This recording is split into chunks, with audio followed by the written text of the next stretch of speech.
গাধা পানি খায় কিন্তু কিভাবে খায়? গলায় খায়। আজকে যদি তখন ওই ব্যান্ড হতো তাহলে আজকে রাস্তাঘাটে যে ধরনের হাঙ্গামা চলতেছে, আপনি সকালে বাইরেলি বিকালে ঘরে ফিরে যেতে পারবে কিনা তার কোনো নিশ্চয়তা নাই। যে যেটা চায় সেটাই নিয়ে হরতাল করতেছে।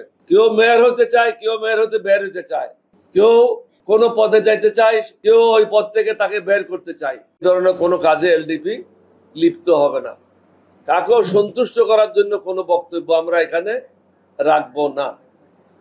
আমরা যেটা ভালো মনে করি, আল্লাহকে হাজির নাজির করে আমরা সেই কথাগুলি আপনাদের মাধ্যমে সমগ্র জাতির কাছে তুলে ধরতে চাই। আমার বক্তব্যে যাওয়ার আগে সূরা ইব্রাহিমের 42 নম্বর আয়াত আপনাদের সম্মুখে পড়ে শোনাতে চাই। তুমি কখনো মনে করবে না যে জালিমেরা যা করে সেই বিষয়ে আল্লাহ গাফিল। নিশ্চয় এটা বুঝেছেন। কিন্তু জালেমেরা মনে করে তারা যাই করে তাদের কিছুই হবে না, কিন্তু সবশেষে জীবনের 3.5 গজ কাপড়ে প্রাপ্য ওটাও পাওয়া যাবে কিনা তার কোনো নিশ্চয়তা নাই। কিন্তু বর্তমানে আমরা এমন অবস্থায় এসে গেছি যেখানে হারাম হালালের কোনো পার্থক্য নাই, মানুষ এবং জানোয়ারের মধ্যে কোনো পার্থক্য নাই। মনুষ্যত্ব লোপ পেয়ে গেছে। যেখানে পয়সা পাই সেখানে দৌড় দিই। দেশের কথা আমরা চিন্তা করি না। আমরা এলডিপির পক্ষ থেকে আমাদের চিন্তাধারা ভিন্ন, কারণ আমরা মুক্তিযুদ্ধ করেছি। আমরা মুক্তিযুদ্ধ করেছি আরো 50 বছর আগে। যদি এরকম লাভ চেষ্টা করতাম, আমারও 210টা ঘর গুলশনে বনানীতে থাকতো, আমারও কর্পোরেট হাউস থাকতো, ব্যাংক থাকতো, টেলিভিশনের মালিক হতাম। লাহানত এগুলির উপরে। যে দেশের মানুষ 2 বেলা খাইতে পারে না, সে দেশে এই ধরনের বাহাদুরি, লাহানত তাদের উপর। এলডিপির পক্ষ থেকে আমি বিগত 8ই আগস্ট 2024 সাল সরকারকে 83টি পরামর্শ দিয়েছিলাম। তার মধ্যে অন্যতম ছিল বাংলাদেশ আওয়ামী লীগকে নিষিদ্ধ করা এবং হাসিনার অনুগত যারা বাহিনী আছে তাদেরকে চাকরিচ্যুত করা। অনেক দিন লাগলো, 9 মাস লাগলো এই সরকারকে বুঝতে এবং ছাত্রদেরকে বুঝতে। আমরা যেটা অগাস্টে বলেছিলাম তারা সেটা 9 মাস পরে, 10 মাস পরে আশা করলো, ব্যান করলো। গাধা পানি খায় কিন্তু কিভাবে খায়? গলায় খায়। পরিষ্কার পানি খায় না গাধা। আজকে যদি তখন ওই ব্যান্ড হতো তাহলে আজকে রাস্তাঘাটে যে ধরনের হাঙ্গামা চলতেছে, আপনি সকালে বাইরেলি বিকালে ঘরে ফিরে যেতে পারবে কিনা তার কোনো নিশ্চয়তা নাই। যার যেটা প্রয়োজন, যে যেটা চায় সেটাই নিয়ে হরতাল করতেছে। কেউ মেয়র হতে চায়, কেউ মেয়র হতে বের হতে চায়, কেউ কোনো পদে যাইতে চায়, কেউ ওই পদ থেকে তাকে বের করতে চায়, কেউ চাকরি চায়, কেউ চুরির জন্য চাকরি হারিয়েছে, কেউ ন্যায়সঙ্গত ভাবে চাকরি থাকার কথা চাকরি হারিয়েছে, এবং সব এখন একাকার হয়ে 18 কোটি মানুষের জীবন দুর্বিষহ করেছে। যা হোক, আমি যেটা বলছিলাম, আমরা অগাস্টে বলেছিলাম এটা ব্যান করতে হবে, আলটিমেটলি এটা করেছে, তাদেরকে ধন্যবাদ জানাই। এই ধরনের নিষিদ্ধকরণ পৃথিবীর বহু জায়গায় হয়েছে, এটা বাংলাদেশে প্রথম না। অন্তত 20টা দেশে এই ধরনের পার্টিদেরকে নিষিদ্ধ করা হয়েছে। ইতিমধ্যে দেশের অনেক ক্ষতি হয়েছে, তার জবাবদিহি রাজনৈতিক দল ও সরকারকে একদিন করতে হবে।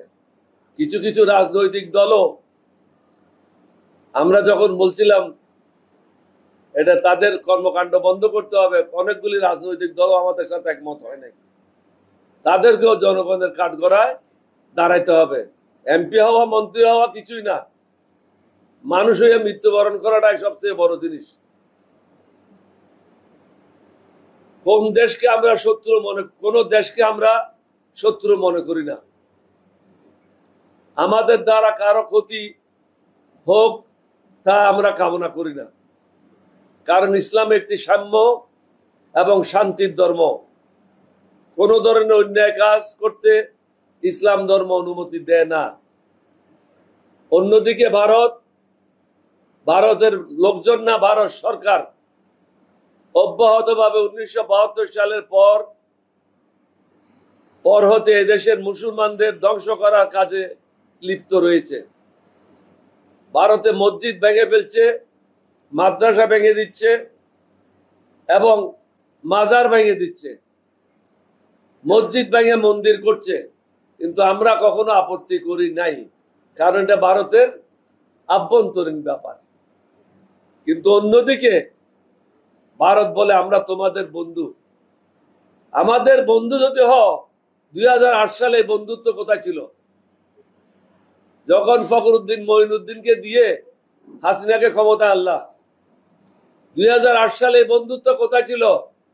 যখন সুজাতা সিং এসে বলল, মনে হলো তার বাপের দেশ, এটা বাংলাদেশ না, মনে হলো সুজাতার বাপের এই দেশ। আর সে কি বলল? কে ইলেকশনে যাবেন জানি না, নির্বাচন হবে। তুমি কে বেটি? তুমি বাংলাদেশের উপর খবরদারি করার তোমাকে এই দায়িত্ব কে দিয়েছে? 18 সালের নির্বাচন হলো, 24 সালের নির্বাচন হলো, কখনো তোমরা একদিনের জন্য বললা না এখানে ফ্রি ফেয়ার এবং সুষ্ঠু নির্বাচন হোক। অথচ এখন কি বলছে? তাড়াতাড়ি নির্বাচন করো এবং ইনক্লুসিভ নির্বাচন করো, অর্থাৎ লুটেরা খুনি হাসিনাকেও যেন, তার দলকেও যেন এই নির্বাচনে সুযোগ দেওয়া হয়। ভারতকে অনুরোধ করব, মেহরবানি করে আমরা যেভাবে আপনাদের সাথে ব্যবহার করছি আপনারাও সেভাবে করেন। আমরা আপনাদের অমঙ্গল কামনা করি না, আপনাদের কোনো ক্ষতি আমাদের দ্বারা হবে না, কিন্তু আপনারা প্রত্যেক দিন আমাদের ক্ষতি করছেন। গঙ্গাতে কোনো পানি নাই, শুকিয়ে বালুর চর। তিস্তাতে পানি নাই। বিভিন্ন যে সমস্ত নদীগুলি আছে, যেগুলি চায়না থেকে আসছে ভারত হয়ে বাংলাদেশে, বা অনেকগুলি নেপাল হয়ে আসছে, অনেকগুলি ভুটান হয়ে আসছে, অনেকগুলি সরাসরি ভারত থেকে আসছে, কোন নদীতেই আমরা সঠিকভাবে পানি পাচ্ছি না। অথচ তোমরা মনে করো বাংলাদেশ তোমাদের একটা অঙ্গরাজ্য। এটা কেন চায়? আপনাদেরকে বুঝতে হবে, পুরা জাতিকে বুঝতে হবে, বাংলাদেশের আশেপাশে যে রাষ্ট্রগুলি আছে তাদের গড়পড়তা আয় বাংলাদেশের তুলনায় 1/3।